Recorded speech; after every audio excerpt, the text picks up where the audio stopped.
गीता में भगवान श्री कृष्ण ने बर्बादी के इन 3 कारणों पर विशेष बल दिया है। भागवत गीता के बताए गए मनुष्य की बर्बादी के ये 3 कारण आज हर मनुष्य को जानना चाहिए। श्रीमद्भगवद गीता में भगवान श्री कृष्ण ने इंसान की बर्बादी के 3 ही कारण बताए थे। मनुष्य की बर्बादी के ये कारण आज भी की सटीक है।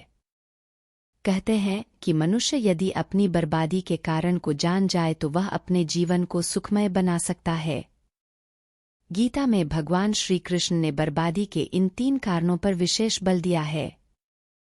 भागवत गीता के बताए गए मनुष्य की बर्बादी के ये 3 कारण आज हर मनुष्य को जानना चाहिए। यह कोई मैं नहीं बता रहा बल्कि गीता में ऐसा वर्णन मिलता है।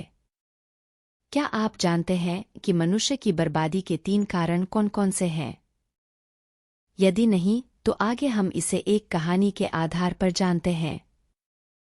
प्राचीन काल में एक शाही परिवार में एक लड़के का जन्म हुआ। कम उम्र में ही शाही ठाठ से दूर गुरुकुल में भेज दिया था। गुरुकुल में यह बालक सबसे होनहार था। उसने वेदों और शास्त्रों का अध्ययन किया। गुरुकुल में अभी उसकी शिक्षा समाप्त भी नहीं हुई थी कि उसके माता पिता और सभी भाई बहन प्राकृतिक आपदा में मारे गए। शिक्षा समाप्त करने के बाद इस बालक ने प्रण लिए कि उसका सारा जीवन लोगों की भलाई में ही बीतेगा। अब इस सन्यासी ने अपनी सारी महत्वाकांक्षा त्याग दी। वह सांसारिक वस्तुओं को छोड़कर हिमालय की जंगलों में चला गया। उसने लंबे समय तक तपस्या की। धीरे धीरे इस सन्यासी की चर्चा सभी जगह होने लगी। उस राज्य का राजा बहुत ही क्रूर व्यक्ति था। राजा ने सन्यासी से भेंट करने की ठानी, जिसके बाद राजा उस सन्यासी से इतना प्रभावित हुआ कि उसने अच्छाई की राह पर चलने की ठान ली। राजा मन ही मन सोचने लगा कि अगर ये सन्यासी मुझे चंद मिनटों में ही इतना कुछ बादल सकता है तो यदि ये मेरे पास रहने लगे तो मेरी ही बादल जाएगी।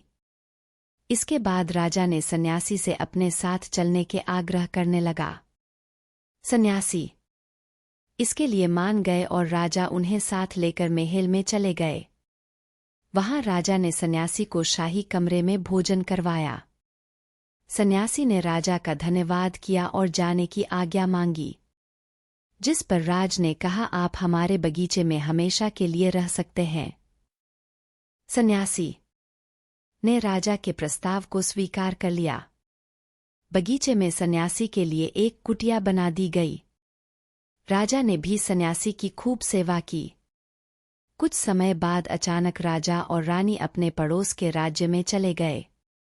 साथ ही एक सेवादार को सन्यासी की सेवा के लिए बोल गए, लेकिन सेवादार बीमार पड़ गया और अगले दिन से आया ही नहीं।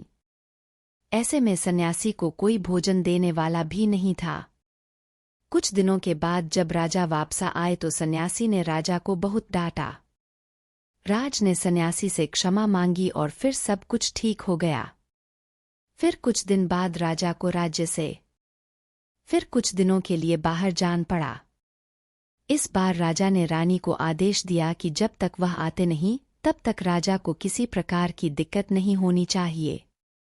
जिसके बाद रानी हर रोज भोजन पकाकर सन्यासी को भेज देती। एक दिन रानी नहाने के लिए गई और सन्यासी को भोजन देना भूल गई। जब भोजन नहीं आए तो सन्यासी सोच में पड़ गया कि और वह खुद महल में जाकर देखा। सन्यासी की नज़र रानी पर पड़ी। उसने रानी के अद्भुत रूप को देखकर चकित हो गया।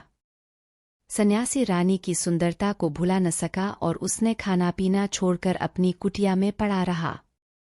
राजा जब वापस लौटे तो उसे सन्यासी के हाल का पता लगा।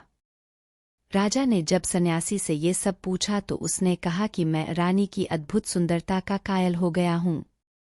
इस पर राजा ने सन्यासी से कहा कि आप मेरे महल में चलिए, मैं रानी आपको दे दूंगा।